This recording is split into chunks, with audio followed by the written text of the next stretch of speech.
గుమగుమల వంటలే వంటలే తెరకొట్టే కారం రంగు రుచి ఆచి కారం పొడి. ప్రపంచంలోనే అత్యంత పొడి వాతావరణం కలిగిన ప్రదేశాలలో ఒకటైన అటకామా ఎడారి ప్రస్తుతం పువ్వులతో నందనవనాన్ని తలపిస్తుంది.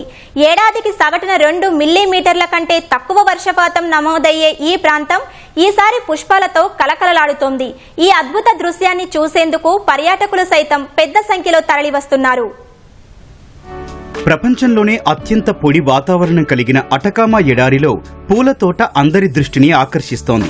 ఈ ఎడారిలో చాలా సంవత్సరాల వరకు ఎలాంటి వర్షపాతం నమోదు కాలేదు. కొన్ని ప్రాంతాల్లో అయితే ఏకంగా ఒక్క చుక్క నీరు కూడా లేకుండా శతాబ్దాలు గడిచిపోయిన సందర్భాలు ఉన్నాయి.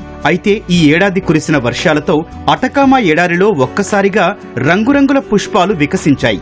అటకామా ఎడారిలో అత్యంత వర్షపాతం నమోదైన సంవత్సరాల్లో ఒకటిగా 2025 నిలిచిందని నిపుణులు తెలిపారు. ముఖ్యంగా ఎడారిలోని కొన్ని ప్రదేశాల్లో సుమారు 60 మిల్లీమీటర్ల వరకు వర్షపాతం నమోదైనట్లు వాతావరణ శాఖ వెల్లడించింది.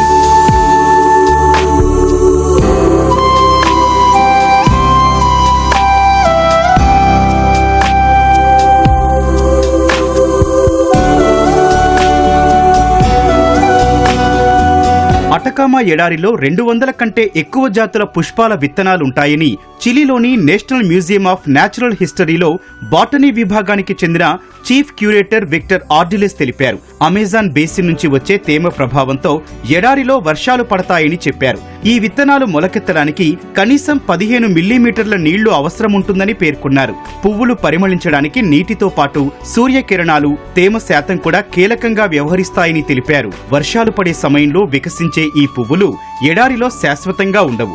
నవంబర్లో ప్రారంభమయ్యే వేసవి సమయానికి చాలా పుష్పాలు కనుమరుగవుతాయి. కొన్ని రకాల జాతులు మాత్రం ఎడారి వేడిని తట్టుకొని కొన్ని నెలల పాటు అలాగే ఉంటాయి. తాత్కాలికంగా ఉండే ఈ రంగురంగుల పుష్పాలను వీక్షించేందుకు పర్యాటకులు ఎడారికి పెద్ద సంఖ్యలో తరలి వస్తారు. కొందరు చిలీ రాజధాని శాంటియాగో నుంచి ట్రెక్కింగ్ చేసుకుంటూ అటకామా ఎడారికి చేరుకుంటారు. దీని ప్రాధాన్యతను గుర్తించిన చిలీ ప్రభుత్వం 2023లో కొత్త జాతీయ ఉద్యానవనాన్ని ఏర్పాటు చేసింది.